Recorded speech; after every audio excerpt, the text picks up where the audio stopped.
Welcome to Gatecrashers, a podcast dedicated to kicking open the door to your next favorite thing. Our mission, our creed, and our code is this: to make all things more approachable and accessible to everyone. We want you to find a universe that you'll fall in love with.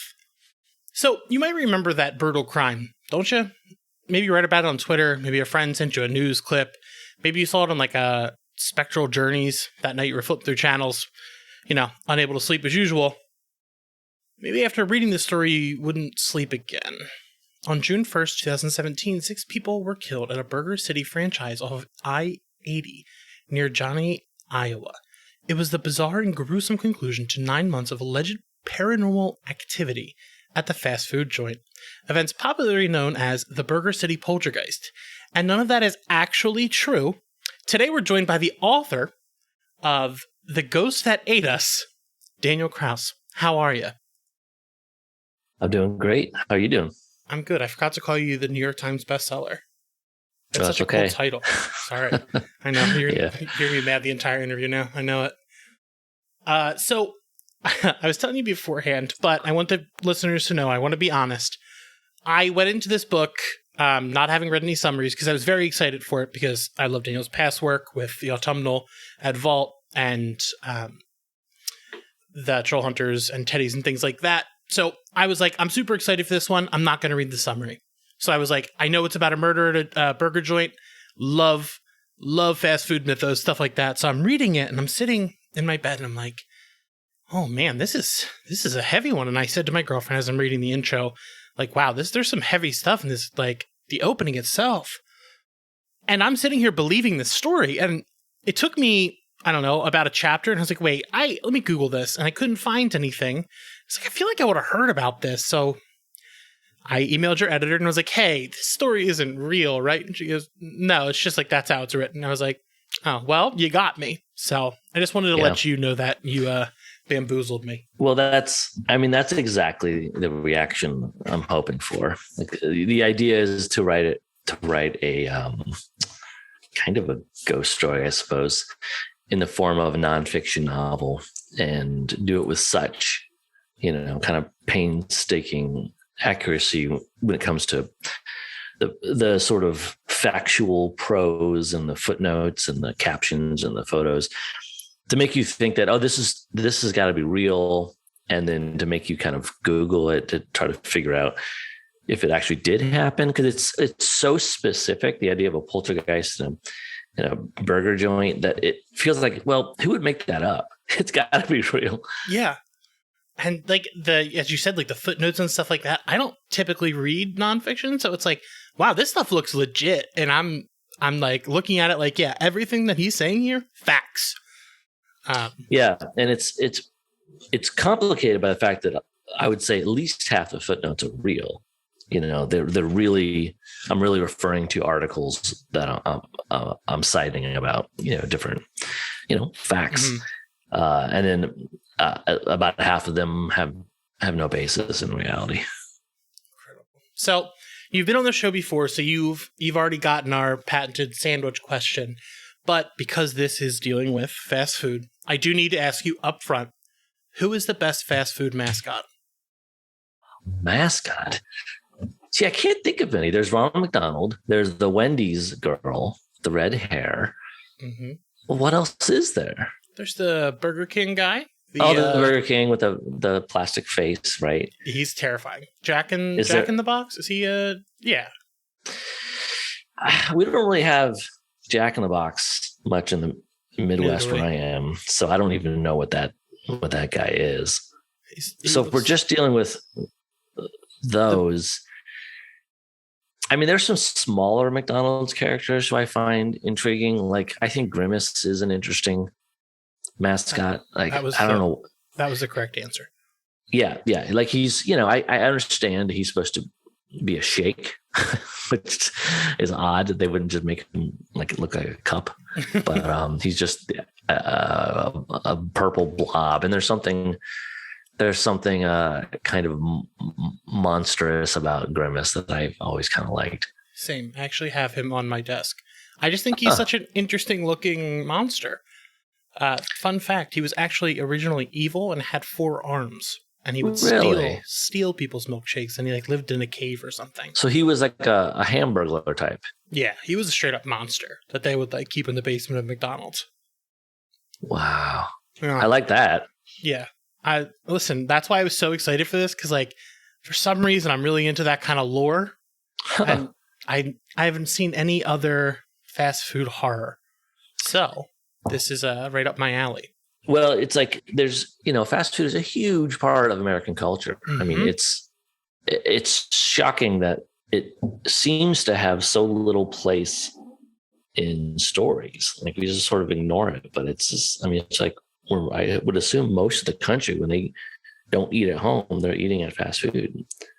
Yeah. And so growing up, like I had really young parents, so we'd often get fast food and stuff like that. So it's always been something like I've been around. My brother's also, he loves chicken nuggets. So like that's always where we would go when we were younger. So like that kind of stuff is stuck with me. So it's always like something I think about as like a comfort. And like as someone who's super into horror, I'm like, why hasn't anyone like done more with that like concept? Because again, the clown is creepy. The Burger King plastic face, you wake up and he's in your bedroom. There's like a lot to work with there.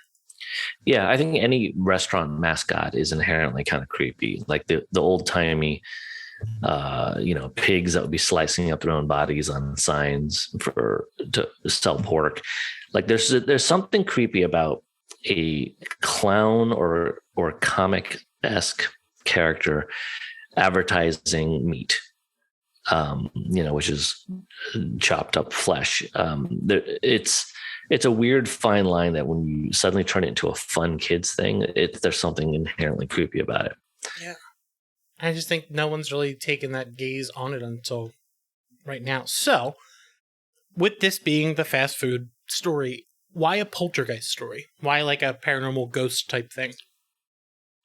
Well, ghost stories tend to center around families, whether it's a family that's moved into the Amityville horror house or the Poltergeist family in the movie Poltergeist. But to me, that really left out sort of the other families that we make in life. And I think particularly if you have worked in restaurants, and a lot of us have, or other jobs that are sort of similar in different ways, you do sort of create a kind of semi-dysfunctional family in the working units where you work, because you see those people generally more often than you see your real families. So you tend to form these strange codependent relationships, and there's alliances within that, and there's enemies within that family, and but you're all sort of stuck in it together, just like you are in a real family. And so I was interested in sort of moving the haunting to that kind of family, which seemed no less legitimate, and also just no less prevalent. Like these places just dot the countryside. So it made a lot of sense to me in that sense. And then also I wanted to sort of look into the idea of the poltergeist as being something that for a while the characters would consider being something positive. And you even get that a little bit in the movie Poltergeist, where there's a kind of a time where the family is having fun with it.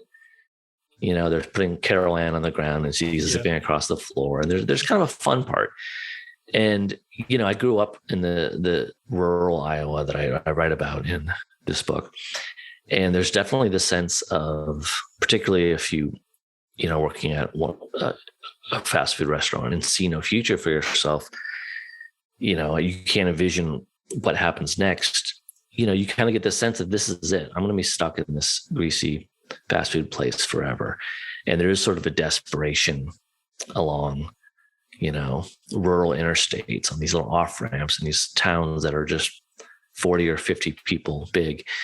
And so what I did with this was this poltergeist starts doing things in this fast food joint, and it gives people real hope. It sort of is a fuel, sort of a lightning bolt to their lives. Like maybe this is what we've been waiting for. Maybe this is the ticket out of here, because this thing's going to become so famous, and we're going to become so famous for being here at Ground Zero that, maybe our there's hope for our lives. Yes. Which even makes it, all the more tragic sort of where it goes. And you mentioned that you grew up in like a small town in Iowa. Did most of your like research just come from that when you were building out? Because Jonny's Iowa is not real, right? No, Jonny's not real, but it's the only town that's not real. Everything else in that, all of the other towns and areas that are mentioned are real. So I just plopped in a tiny little town in the middle of it because there's so many. And these are literally towns that are, population 33 or something like that. And the main business would be the McDonald's off the interstate. But yeah, I mean, I grew up right around where I set the book, and those are the restaurants. If you went out in my hometown to eat, you would have a choice of 2 or 3 fast food restaurants, and that was mostly it. That's interesting because throughout the book, something I really have enjoyed is when you talk about other towns or the same town, you give the population number. Mm-hmm. Was there any reason for that? Just because you're just showing that these are small communities? Yeah, I don't think people in, especially in cities, have a sense of how pervasive these small towns are. If you're setting a story in Iowa, and I've never done this before because I've never written a fake nonfiction book before, but it allows you to just sort of insert facts wherever you want to. So anytime I mention a town, I put parentheses, population, whatever. And it just gives you a sense of how all the towns in this area, they're all tiny. You see one that's population 300 and something. You're like, okay, well that must be where the grocery store is, because it's the big town of these tiny, almost non-existent towns. And I've written a lot of books that are set in rural Iowa. I think I've always found the isolation there a little bit creepy. Maybe it's less so now with the internet, but when I grew up, you might as well be on a ship in the middle of a sea, a little boat, because there's no way out, and you're just alone, and the nearest other boat is also tiny. There's no way to get to the big ships. Yeah, I grew up on an island in Maryland. I didn't have that as much isolation, but like once you got down the one road, like there's nothing. Like there's houses like miles apart, and it gives you that real fear factor of like, oh, if something bad happens, it's going to be a race to like try to get to a hospital. Yeah, so exactly that. I feel like small towns are inherently kind of creepy. They're like being in space, right? Nobody can hear you scream. Yeah. And I do think a lot of those towns, the stories kind of bubble over time. Like everyone has their myths and they kind of grow. So I think, as you said, the ghost story is really like a family type thing. Now, being that you're from a town like this, how far did you go into building out the backstories and lives of the characters? Oh, I went really far. I mean, I generally do a lot of work before I write books, but this was a whole different deal. I mean, when you're writing a nonfiction book, which is what I had to pretend to do here, you have to have all the facts in front of you when you start. Like if I was writing about a real mass murder, it's not like I'm figuring it out as I'm writing it. Like I already know everything. Yeah. I know all the characters. I know where they lived. I know what their parents' names were. I know their addresses. I know if they're working at this Burger City joint. I know the shift schedules. I know the relationships to all the other people who work there. So, and I have to be able to reference that constantly in real time and flash back and forth in time instantly. So I had to basically build all that out before I started. I needed to know everything about everyone and everyone's relationship to everyone else. I had all these grids that sort of like, you could take any two characters and I would have sort of backstory on how those two characters have interacted, what their relationship is like. And then basically, basic stuff, like I said, like shift schedules, who's working what shift at the restaurant, how far do they live away from the restaurant, how do they get there? All these like really dull things I had to have a sense of, and I needed to have a sense of exactly when all the different poltergeist activities happened, so that I could always be referencing things that were yet to come and things that were deep in the past. So it involved a ton of work up front, because basically I had to create the story to then report upon the story. That's incredible. So there is a ton of stuff that probably didn't make it to page because you essentially built lives for all of these characters. Yeah. I mean, it was basically, you had to kind of write the story twice in a way. You had to kind of write what happened just so I know, and then write the book about it. Now, this might be in the book, but I'm only a couple chapters in because I'm a very slow reader, but did you map out the town as well? Yeah, kind of. I mean, I essentially have a Google map that I had marked where the town was. So I know the roads, the real roads, and the rivers and the creeks. I know everything around it, and it's all real geography. So I always had a perfect sense of where it was in the world. That's also interesting to me. I love the world building of this type of thing. Now, but as far as you know, well, maybe you don't know. It depends how far you are. But there's actual blueprints of the restaurant in the book. Yes, I love that kind of stuff. I sat there looking at that map for a while. Like, I turned my book just so I could look at it from like what I would see coming in. I just think, I love that, like, kind of the I can't remember what you called it. Not a playpen, but I think it's the puppy pen. The puppy pen at the front, and I was like, oh, that's how McDonald's was laid out on where I lived. Like, that's a place I know. Yeah. So, yeah, the map is. I really love how much time you put into all this, and I'm glad you did, because like I really love that minutia kind of stuff, because I can see those scenes better in my head when I know the layout of this building that I'm like essentially spending over 300 pages reading about. Yeah, and when you're doing nonfiction, you have to think like a nonfiction writer. Like, what would you want to be in a nonfiction book? You'd want to see pictures of the main characters. You'd want to get the lay of the land whenever you could. So it was really just another layer of thinking about how to present the information. Now, the pictures of the characters, are those stock photos, or are they like personal collections? Yeah. So at the very end of the book, all the correct attribution to the photos are given. So the photos are a mix of photos I took myself, and then stock photos. And then they all have, fictional captions, but that's all straightened out at the end. Nice. I'm excited to get there, but I'm also like, I'm really enjoying it. So I want to kind of take it slow. So being that you yourself, Daniel Kraus, is the character kind of leading the story, was it easier to write in the first person as yourself rather than as a character you've created? Yeah, it's interesting. The book sort of jumps back and forth between the past, which is just sort of done in general third person, and then me in the present doing the interviews with people in sort of the present day. And that's probably maybe a third of the book. And then the other 2/3 is third person.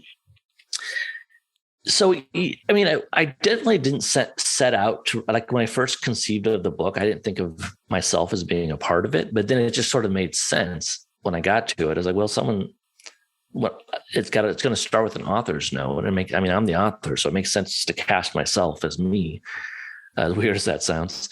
Glad you got the part. Yeah, thanks. So yeah, I think, the author's note sort of lays out why the murder case is interesting to me. And that's all pretty true. Like, if this were a true case, there were certain factors of it that would be interesting to me. The biggest one being that I'm from there. But aside from that, I never go too deep, because I don't feel like if I were writing a nonfiction book, I would go too deep on myself. Like, I don't get too much into like my family history or anything like that. But it was fun. It was fun sort of entering myself into the story. That did add a cool layer to it. And you haven't gotten that far into the book. So there's some surprises involving my appearance in the book too that you're yet to get to. Yeah, I've gotten to one where a character, I don't want to spoil it for anyone listening because I was like, oh, that's an interesting thing to add in there. Were there any aspects of your personality as you're writing you kind of try to turn up a little bit, like turn the volume up? Yeah, I think so. I mean, I want to stress that my character in the book is not a real colorful character. You know, I'm sort of just kind of the quiet reporter who is asking people questions. You know, it's not like I'm a dynamic character really. But yeah, I do think just the fact that I would do this is a bit of a stretch. Like, I don't know if the real me would run into his car and take off and, you know, see if I could go speak to these people involved with this mass murder. I would be probably more reticent that I would be bringing up some sort of terrible, painful part of their life, and they wouldn't want to rehash it. The me in the book is a little less concerned with that and just sort of forges ahead. So it's a slightly more dynamic me, I guess. Mm-hmm. And slightly less caring me, I think. Okay. So I'm going to sound like a doofus again, but as I'm reading this, I was looking at the dates and the times, and I was like, when did we interview him? Like, was he doing these interviews while we spoke about the other stuff you had going on? Right. I'm not trying to toot your horn, but like, legitimately, I had no idea. I was like, oh, I felt like a fool when I read that email. I was like, oh, come on. Well, yeah, I mean, that was one of the really fun things about writing the sort of modern components of it is that, you know, to make all the timelines work, I had to be doing these interviews essentially in 2020. And of course, when I started writing this book, there was no pandemic. So suddenly there's a pandemic and I have to rewrite all the modern day stuff to make sure my character is doing all these interviews with proper COVID protocols. Because I really want that sense of realism, and I can't say I'm doing interviews in 2020 and ignore it. And that, you know, it just made it richer. Like, yeah. All throughout the book, like the fact that there's a pandemic going on just made all the modern day stuff just feel realer and richer and stranger, and allowed me to make some interesting kind of comparison points that wouldn't have been there before. Yeah, I think some of the COVID stuff is where I finally was like, all right, I need to Google this, because like, where is the timeline of Daniel versus this? Because I was like, where did this all happen? Yeah. And I think I say in the book even at some point, you know, that I'm pausing my PR interviews for the Living Dead to go run and do some interviews. So yeah. it really, if you're, you know, some sort of super fan following my career, I do try to make it work within what I was actually doing at the time. You got me. So with fast food franchises, all of them have their own sort of unique menu items. You've got Burger King with a Whopper, Big Mac from McDonald's, so-and-so. How did you kind of develop your own for Burger City? Well, that was another fun sort of side challenge to come up with a menu. You know, like I had to know everything on the menu and how much it cost. And for reasons that are in the book that you may or may not have gotten to yet, I really wanted there to be a big component of meat production in the book. So this guy, Aldo Hucklebridge, who is the founder of Burger City, who's, you know, it's a small sort of regional chain, Midwestern chain of fast food joints. He was really sort of obsessed with beef. And the main burger is the beefy burger. And then they have more deluxe burgers like Grandpa Beefy and what's it called? The Big Beefy. There's something called the Beefy Boat.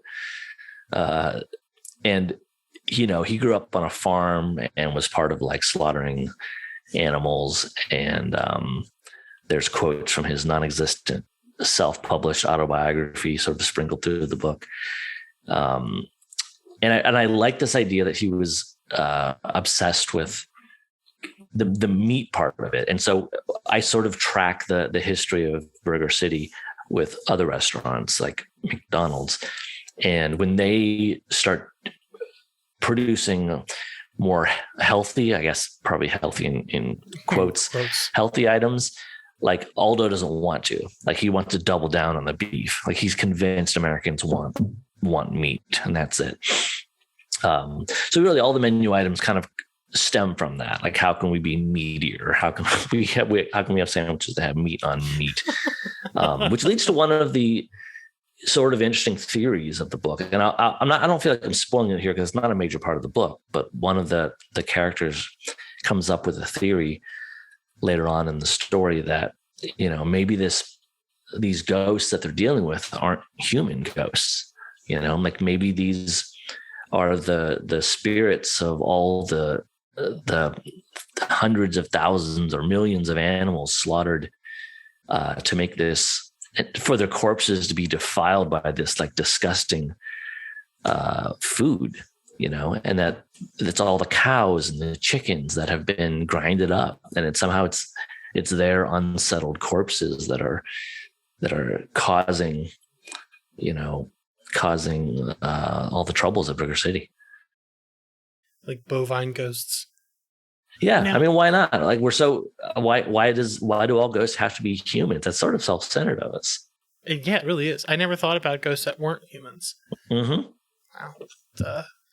It's kind of sad because you think of the whole process of that.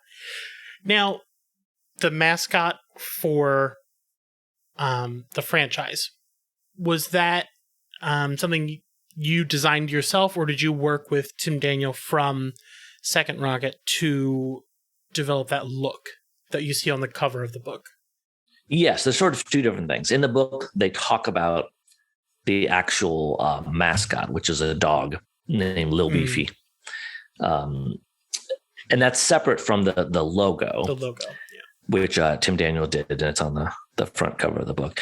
The logo just sort of has that creepy 1950s, I guess, style kind of retro art where it was that era where the food signs were kind of creepy. They sort of had, like I said before, they would have like smiling pigs cutting up their own bodies for pork, and everyone looks a little too glassy-eyed and happy. And so, yeah, he came up with this kind of smiling hamburger that looks a little bit too appetized by its own, body about to be eaten. It's my body, devour me. Mm-hmm. So the mascot's Little Beefy. Saying I've read it, but saying it out loud is awesome. Lil Beefy. Yeah, Lil Beefy. Lil Beefy, the dog. And there's different incidents, quote unquote, that happen from the poltergeist. Were these inspired by like different stories you've heard, or did you do research on like typically what people say poltergeists do? Well, I think I probably did some research. I mean, I'm generally familiar with what poltergeists are versus ghosts, say. I'm sure I did a little bit of research, but generally, if you've seen the movie Poltergeist, that's probably enough to get you going, in the sense that Poltergeist is sort of a gift to writers in a way, because they are purported to do just about everything. If you think about just the movie Poltergeist, it turns a tree alive. It sends corpses, smashing through the floor. There's weird monster ghosts. I mean, the clown toy comes alive. I mean, every 10 seconds, there's something bizarre, new manifestation that makes no sense whatsoever. But what poltergeists have in common is they tend to do things, and in the real reporting of it, they tend to do things repetitively. So every day, at 4:30, the Little Beefy mascot cardboard standee moves a few inches. And that's exactly the kind of thing that poltergeists are known for these hourly or daily or weekly repetitions. And I love that because they're so hard to get a handle of, like, is that thing really moving, or is it is the heater coming out of the vent and moving it a little bit? There's another thing where they're measuring later on in the book, they're measuring burgers on a grill. They call it the living grill. And are the burgers moving by themselves across the grill? Well, we don't really know. They might be. They sort of seem like they are, but maybe the grill's just uneven and they're sliding on their own grease. So I like the idea of having all these phenomena, which you can call phenomena, or you can just call just events that are happening because of rationally explainable conditions. And I always wanted there to be that tension of, was this a poltergeist, or is it really just the pressure and the intensity of the situation sort of turning all of these characters against themselves, against each other, in ways that sort of made it feel like there was something supernatural going on, but it's really their own emotions sort of firing off. Yeah, because I think a lot of these types of ghost stories and things like that is the what's happening versus what you want to happen. Yeah. And I always forget there's a difference between poltergeist and ghost. Poltergeist can touch stuff, ghosts can't. Is that right? Close enough? Well, yeah. I mean, it's fuzzy, but yeah, generally poltergeists can enact some sort of activity. They could send something flying off your shelf, for example. All right. I always get them mixed up. I'm not big into the ghost stories and things like that. Not really a believer in all that. Well, I'm not either. I mean, and my character in the book isn't. He's me, and he's a skeptic. So he's sort of treating this almost as a situation of limited mass hysteria, where these characters were driven. They had their hopes so high that this poltergeist was going to change their lives, and it said it did, but in the opposite way. It sort of started to ruin their lives, and they're sort of so in such states of grief and despair about it that they kind of their animosities and problems with each other sort of explode and end up with this terrible murder, which you can kind of blame on poltergeist if you want, or you can just blame on a bunch of people who snapped.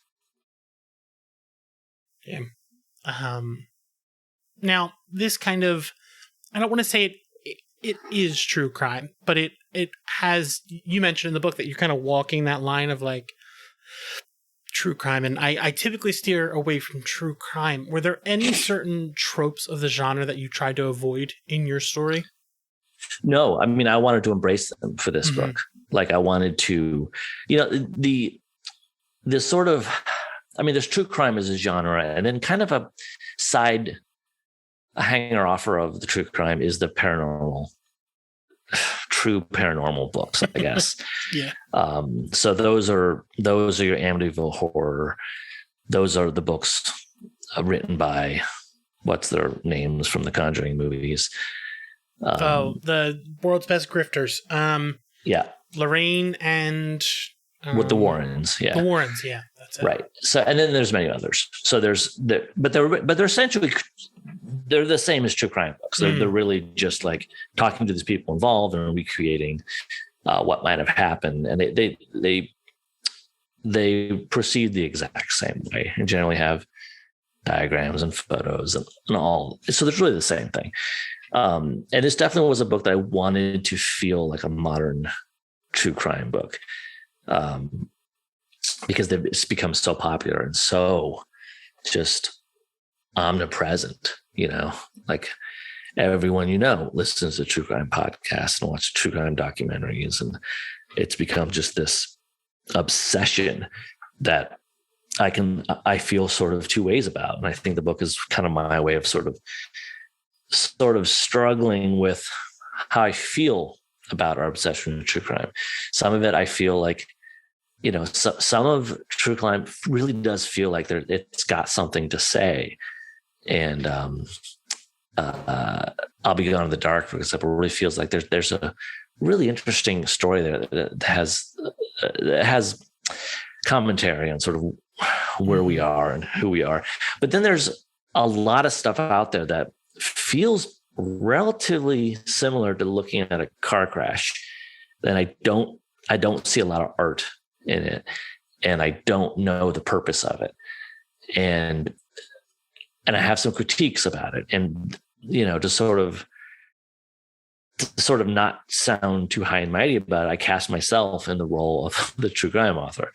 So if there's anyone I'm critiquing in this book, I'm sort of critiquing myself, as someone who, does consume some of these true crime stories. Mm-hmm. But yeah, so the book is on another level and a sort of meta observation on that genre.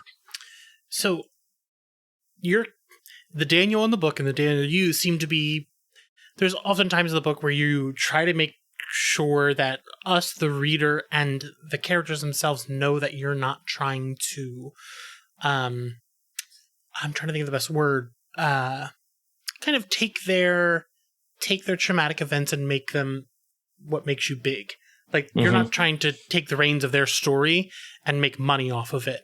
Right. Was this important to you, like, when you're writing it, that you're not, even if the characters are fictional, the story isn't trying to profit off their trauma?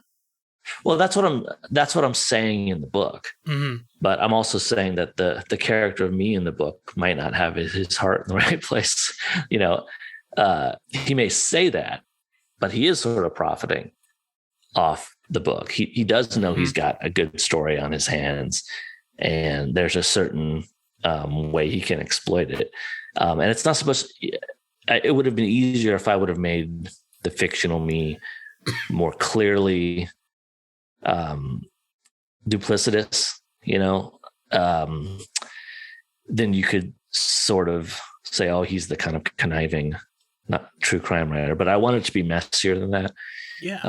I wanted the me in the book to sort of like, I'm sure most of these people making these true crime podcasts and writing the books and making the documentaries are, most of them, they're not doing it cackling about all the people they're exploiting.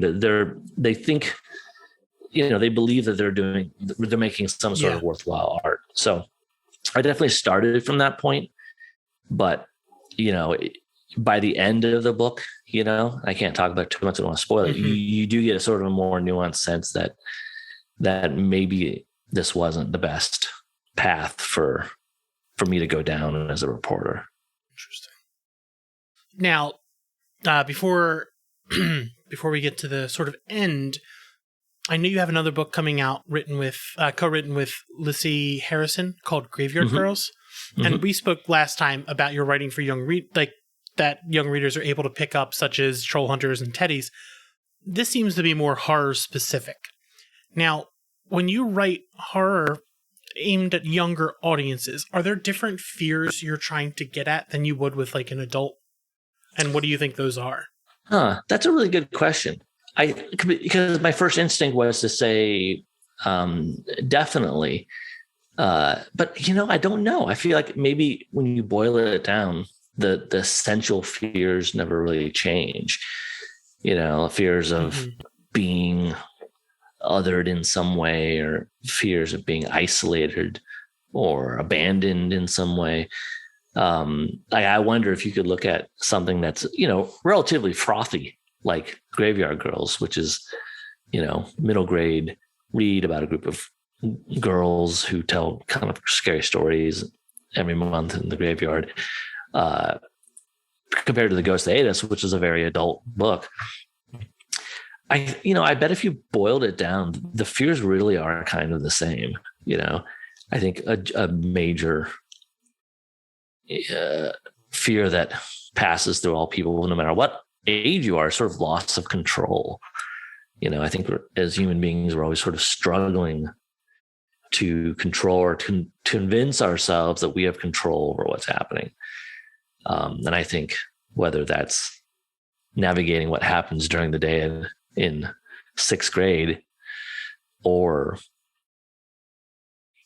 a situation in your job that seems to be a poltergeist that's creating madness around everyone, it's still the same fear. Really, it's still what you thought you had control of your life, and it's unraveling in front of you.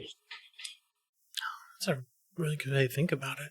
Because like the biggest example of young horror that I always think of, and some people might not agree with me, but Scooby-Doo is like, it's the fear that like people you trust are not the people you think they are. Because it's always the adults who like are doing these terrible things, and the kids are like, hey, you can't do that. So yeah, I think that's a good observation. I think there is that's another, I think, central fear, is that the people that we put our trust in are going to betray us in some way. Now, before I let you go, last time we asked you the philosophical, if you had a machine, what would it do? I'm more interested in what recent horror has been inspiring you. Like, are there any films, comics, books, anything that you've been loving that you're like, wow, I want to like keep doing this? Let's see. I'm trying to think of, really recently, I read a novella called The Murders of Molly Thompson. Murders of Molly Thompson. Oh, no, I'm sorry. Not Molly Thompson. Southbourne. The Murders of Molly Southbourne by Tade Thompson. And it's so great. It's like, it was really a breath of fresh air. It's a novella, but it could have been an 800-page book. And he just sort of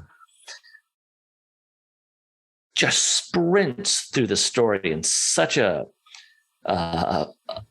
unbelievably dizzying way. Like, what did you say it was called? The Murders of Molly Southbourne by Tade Thompson. I love novellas. They're kind of having a moment right now. Yeah. And this is part of a trilogy of novellas. But the amount of story in each one is just shocking. So I would highly recommend that. What else have I read recently? I'm a big fan of Adam Neville. He had a book. He puts out about one book a year, and I think 2 books ago he had a book called Weird, WYRD, that was short stories, I guess, and there's no people in any of them. It's stories without any humans. I mean, it's like there's no characters, and he set out as a challenge to himself to see if he could write horror stories that had no characters, and it's a fascinating. He totally succeeds. It's these strange, almost like tableaus that are just like unlike anything I've ever read. A huge recommendation for that. There's a nonfiction book I really like called Dark Archives that definitely bleeds into the horror world anyway. It's about books bound in flesh and all the different books in the world that are purportedly bound in human skin, and sort of someone essentially devises a way to test to see if these books actually are bound in human skin. This is all real. And so the author is kind of going around finding out which of these books in all these different private collections are actually bound in human skin, and sort of what are the issues around that. I thought that was really, really great. That's fascinating. And I'm trying to think of maybe one more. I saw you got to see, we're going to the World's Fair. Oh, yeah. If you're talking about movies, there's a new movie out called We're All Going to the World's Fair, just out like this week, that I just think is great. It's one of those movies that sort of is hard to explain, and some people, I think a lot of people are just going to hate it. They're just going to find it boring and pointless. But I feel like it captures the creepiness of our relationship to the internet and online communities in a way that feels really palpable and that feels really recognizable in a way. There's like, if you've ever just had a creepy moment where you're in a dark room at night and the only light is your computer, and then you're down some rabbit hole, and you just sort of like have a moment of realization, and you kind of shake and wake up and you're like, what am I doing? It's a movie that just feels full of like suffused and strangled by that kind of emotion. Like it's not a movie that has a real understandable plot really even. Mm-hmm. But the sort of emotions it captures, I don't feel like it's been done quite so well. It's just one of those movies I think is richer in retrospect. When you're watching it, you're sort of trying to figure it out. And there's some scary moments, but you don't really know what's going on. But then like the weeks and months that pass afterwards, it like really sticks in your head, like a horrible picture that you accidentally saw on the internet. It just sort of lingers. I'm really excited. You're one of the Twitters that I go to, and I'm like, oh, are there any movies out that I should be seeing? Because like, I'm not hip. Like I don't get to see like all the stuff that isn't like the mainstream. So it's exciting to you and Adam Cesar. He wrote Yeah. I know Adam. Two of the pages I frequent to be like, what should I look at? Yeah, well, that's great. Yeah, I'm always trying to. I've got this. I mean, and it really is. It's nothing to brag about. It's probably a weakness, but I have this thing where it's like if too many people get excited about something, I lose interest in it. So I'm always trying to kind of scrape around the weird corners of the world and find things that the fewer people who have seen it, the more excited I am to see it. And so obviously that's going to occasionally lead you to see things that are maybe inadvisable to see, whether it's quality or content. But eventually you do find incredible discoveries. I always take any opportunity I can to promote this filmmaker named Brian Pollan, who nobody has heard of. And there's a good reason for that. His movies are pretty much unavailable, except if you go to his website and buy them. And it seems Brian like half Pollan? Yep, you've never heard of him. No. Paulin. And I think you can only get his movies off his website. It seems like half the time his website doesn't work. And he just makes these incredible, gory movies, from what I can tell, almost entirely by himself in his garage. It's just starring him and his friends. And they're beyond low budget. They're negative budget. I don't even know what that means, but they're like no budget. And just filled with the gooeyest, gloppiest gore effects you've ever seen. And I find something about these movies, like it would. I think most people watch these things. That's just a bunch of amateur junk. What is this? But I find almost a beauty to it. Like there's something so kind of noble and impressive about what this guy is doing all alone. And I think he lives maybe in Pennsylvania somewhere. I don't even know. And he's doing this all by himself in a complete isolation. And it's just sort of inspiring. Yeah, because he's making the thing that he wants to make. Yeah, and he's not clearly not interested. Couldn't be less interested in trends. What's of interest to other people. He's an outsider artist in sort of the classic sense. And I always find those people who, just stubbornly make what they're going to make, regardless of any kind of marketplace. Really the ones who just over and over are the wells that I return to, because essentially, as edgy as I would like to say that I am sometimes, I am more or less writing things that are, maybe barely, but are acceptable to major publishers. And that's why I can make a living doing it. But I will always be most impressed by people who, thumb their nose at that and just say, I'm going to make my art and it's going to be exactly what I want it to be. And if it only makes $20, so be it. There's, I don't know if this is a big one, but somehow I stumbled upon this movie called Bad Ben on Amazon. Bad Ben. I don't know it. No. It's just this guy from New Jersey who makes full movies in his house and reuse. So I watched the first one and I was like, that was hilarious. It's like a horror poltergeist type situation, but like there's like 12 of them and they're all filmed in the same house.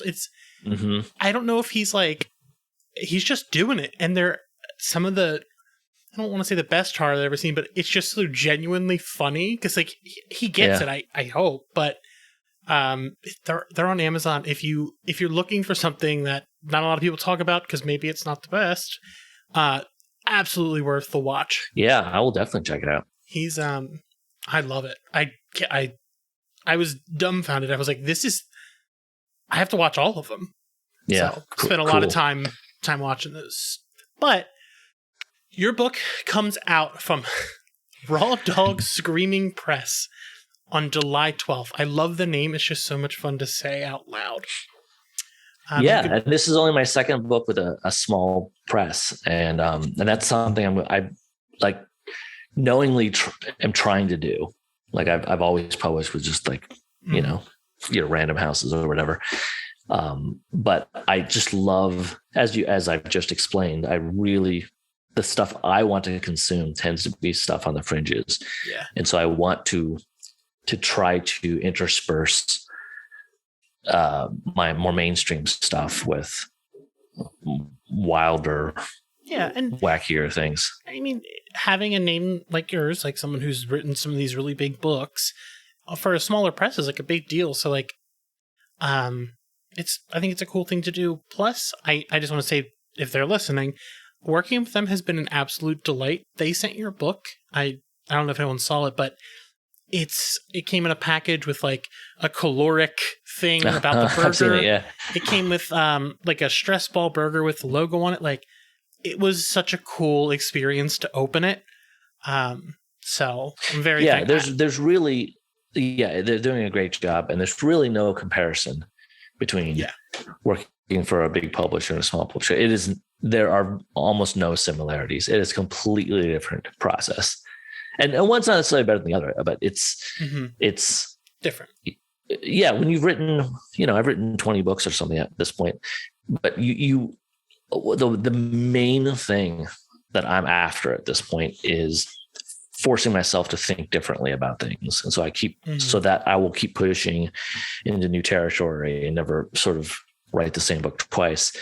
And I have many tricks to sort of make myself, to keep slapping myself awake. And one of them is, it's a minor trick, but one of them is just work with different kinds of publishers.